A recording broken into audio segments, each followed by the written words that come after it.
This is Heliox, where evidence meets empathy. Independent, moderated, timely, deep, gentle, clinical, global, and community conversations about things that matter. Breathe easy, we go deep and lightly surface the big ideas.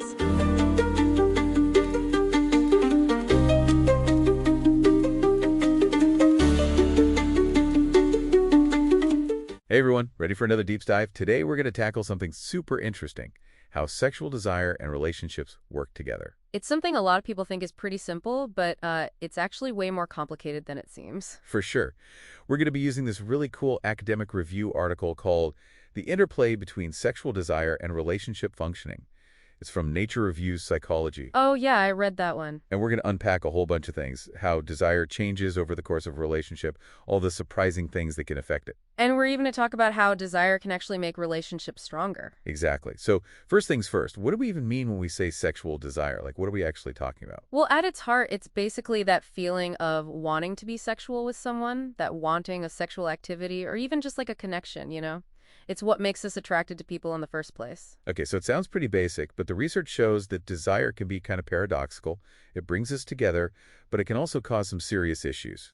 Yeah, you hit the nail on the head. When people have less desire, they're more likely to be unhappy in their relationships. But when it's understood and nurtured, desire can be this amazing force for connection and making people feel good. So it's like a double-edged sword in a way. We all love that initial spark, but then it seems like it can fade over time, right? Totally. Think about the honeymoon phase, all that passion. It usually lasts for what, like 1 to 2.5 years? Yeah, somewhere around there. But as you get to know each other better, it's natural for desire to decrease a bit. Okay, so is that why some couples lose that spark after a while? Our brains basically just get used to the excitement? There's a theory called the incentive motivation model that suggests that's exactly what's happening.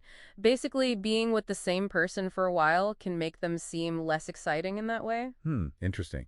But if desire goes down, isn't that like a bad sign for the relationship? Not always. See, as relationships change and grow, other kinds of intimacy can become more important. Plus, there's this idea called sexual communal strength. Sexual communal strength. What is that? It's basically the desire to meet your partner's sexual needs while still, caring about your own.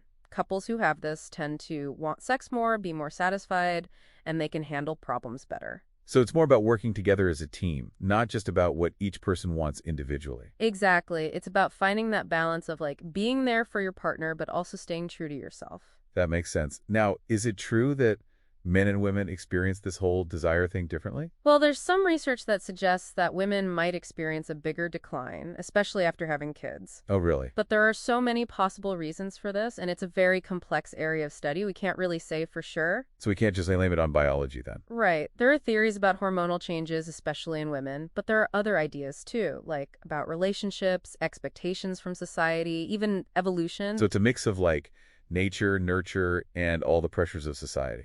Pretty much. It's multifaceted, which honestly makes it even more fascinating to look into. Speaking of fascinating, the article talks about this model called the Relationship Development Model of Desire. Okay, I'm listening. What's that one about? So it basically says that how much desire we feel is kind of like an unconscious way of measuring our partner's mate value, like how much we want them, both their good qualities and their potential. So our desire is telling us something about how we see our partner. That's kind of deep. It is, and here's the really interesting part. What we think of as desirable actually changes as the relationship grows. Early on, it's a lot about surface stuff, like looks or how outgoing they are. So we all start off a little shallow. I mean, it makes sense. We were attracted to that initial spark. Yeah, but then as you get closer, you start to value different things. Responsiveness, how emotionally stable they are, if you share values, that kind of stuff. It becomes less about just hotness and more about how our partner makes us feel, how deep that connection really is. Right. And the big takeaway here is this. If you have a lot of desire, you're going to put more effort into the relationship. But if it's low, you might start to reconsider things. Desire becomes like a gauge for how invested we are. Wow, this is way more complex than I thought. It's not just a feeling, it's a huge part of how our relationships actually play out. Okay, so desire can actually change how we see our partners. What about our own personalities? Do things like attachment styles come into play? Oh, absolutely. The kind of attachment style we have, the one that develops from our early experiences, can really affect how we experience desire and intimacy. Right, that makes sense. Can you remind us about those different attachment styles again, just for anyone who might not remember? Sure. So the article focuses on three: secure, anxious, and avoidant. Secure attachment is what we consider the healthiest one, where people feel good about intimacies and are able to balance their own needs with their partner's needs. So those are the people who tend to have an easier time in relationships in general. Yeah, often they do. They're better at communicating and they're okay with being close, which usually translates into having a more satisfying sex life. Makes sense. What about the people with anxious attachment? How does that affect their desire? Well, people with anxious attachment are often worried about being rejected or abandoned, right? So they might use sex to try and get reassurance from their partner or even to prevent them from leaving. Oh, wow. That sounds kind of exhausting. And what about the avoidant attachment style? People with an avoidant style tend to be afraid of intimacy and they kind of keep their partners at a distance. They might use sex for their own reasons, like to relieve stress, but not really to connect deeply with their partner. So both the anxious and the avoidant styles can create some problems in the bedroom. Yeah, they can both negatively affect desire, satisfaction, and just how well things work sexually overall. It's important to know what your attachment style is and how it might be influencing your relationship, you know? It sounds like understanding those patterns can really make a difference for couples. Now, beyond attachment styles, what other things in a relationship can shape desire? Well, it probably won't surprise you to hear that positive things like love, feeling connected, and intimacy, those all tend to make people want sex more. Yeah, that makes sense. I mean, it's hard to feel sexual when you're always fighting or feeling distant from your partner, right? Exactly. When there's conflict, bad communication, distrust, all that negative stuff, it can seriously dampen desire. So basically, happy couples have better sex lives. Haha, there's definitely a correlation. But here's a cool thing. Even couples who've been together a long time can fight that natural decline in desire. They can do it by focusing on something called perceived partner responsiveness and self-expansion. Okay, those sound important. Can you break those down for me? So perceived partner responsiveness is that feeling that your partner really sees you, gets you, and values you. Self-expansion is about trying new things together as a couple and growing together. It's like keeping things interesting. So just feeling close, doing new things can keep that spark alive. I like that. It can, for sure. When we feel connected to our partner and we keep learning and growing together, it can really boost our desire. This is all great advice. Now let's zoom out a bit. The article also talks about how things outside of the relationship itself, like external factors, can affect desire. What are some examples of that? Think about big life changes, global events, even just everyday stress.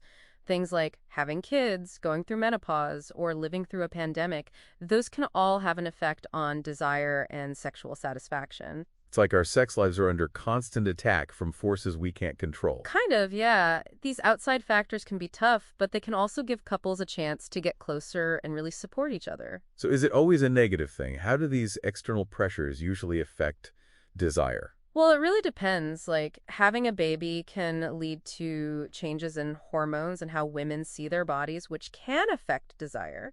But if a couple has a strong relationship, they can usually work through those changes together. So it's not necessarily the event itself, it's how the couple handles it. Exactly. Same goes for daily stress. Sometimes it kills the mood, but other times couples use intimacy as a way to unwind and connect. So stress can either tear people apart or bring them closer. Interesting. Yeah, it's like two sides of the same coin. And we can't forget about all those societal expectations and norms. They have a huge impact on how we see desire and sexuality, especially for women. Yeah, true. It feels like we're constantly getting these messages about what's considered sexy and desirable, and a lot of times those messages are pretty limiting. Right, like the way women's bodies are often objectified, and all the stereotypes about aging, those can make people feel bad about themselves and mess with their desire. It's so important to push back against those norms and figure out what really matters to you and your partner. Absolutely. Now, I think it's time to talk about the elephant in the room. Those feelings of attraction we sometimes have for people outside of our relationship. Ah, yes, the thing everyone experiences but doesn't really want to talk about. But the article says those feelings are normal. Totally normal. It happens to a lot of people, and feeling that way doesn't mean you don't love your partner. Monogamy is still how most people do relationships, but even then, you can still be attracted to other people. So how do people manage those feelings when they're committed to one person? Is it all about willpower? There are different ways to look at it. From an evolutionary perspective, we've evolved to focus on long-term relationships, because that helps our kids survive. So basically, our biology is pushing us to stay together. In a sense, yeah. And from a psychological point of view, because we rely on our partners for intimacy and support, we're less likely to act on those temptations. It's like a combo of nature and the benefits of a good relationship keeping us in line. But people do cheat. So what are some of the things that make it more likely? Well, like we were saying, things like feeling insecure, being unhappy in the relationship, even just having a chance to cheat can make it more likely. But there are also things that can help prevent it. Yeah, what about that? What keeps people from straying? The research has found some pretty interesting stuff. For one, couples who have a lot of shared friends tend to cheat less.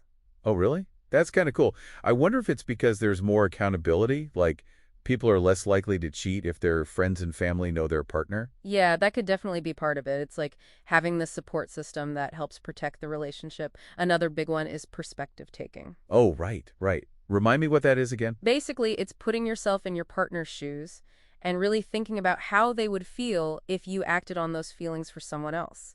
That empathy can be a powerful thing. It's like remembering that your actions have consequences, and those consequences can really hurt someone you love. For sure. At the end of the day, preventing infidelity is about communicating openly, respecting each other, and wanting to take care of both your own needs and the relationship itself. Wow, we covered a lot today. It's crazy how much research there is on desire, but it's still this powerful force that shapes so much of our lives. What we've learned is that it's definitely not simple. It's this mix of biology, psychology, our own experiences, the dynamics of the relationship, even what society tells us. It's like this multi-layered puzzle, and understanding all the pieces can help us have better relationships. Absolutely.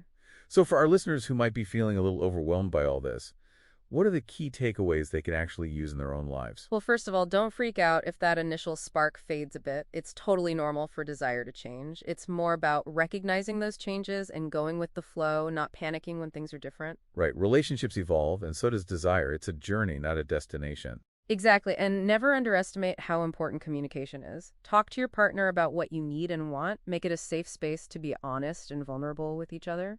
Being honest and open is so important in any relationship, especially when it comes to something as personal as desire. Couldn't agree more. And don't forget, doing things to strengthen your connection outside the bedroom can really help your intimacy inside the bedroom. Make time for each other, show affection, and let each other know you appreciate them. It's like all those little acts of love keep the desire engine running. Haha, love that analogy. And don't be afraid to shake things up a bit. Trying new things together, sharing new experiences, whether they're big or small, can keep the spark alive and exciting. Keep those date nights going. Try that new restaurant you've been wanting to go to. Learn a new skill together. Keep things fresh. Exactly. And lastly, remember that what society says about desire isn't always right. Challenge those ideas, break free from those stereotypes, and focus on what truly matters to you and your partner. It's about creating a relationship that works for you, not for everyone else. Well said. And on that note, we'll leave you with one final thought. We know that what society tells us about sex and desire can have a big impact. So what can you do to create an environment that's more supportive and accepting of all kinds of relationships, starting with your own? That's a great question. We hope this deep dive was helpful and gave you some new insights. Thanks for joining us as we explored desire and how it affects our relationships. Until next time, happy exploring. 2028. Thanks for listening today. 4 recurring narratives underlie every episode: boundary dissolution, adaptive complexity, embodied knowledge, and quantum-like uncertainty. These aren't just philosophical musings, but frameworks for understanding our modern world. We hope you continue exploring our other podcasts, responding to the content, and checking out our related articles at helioxpodcast.substack.com.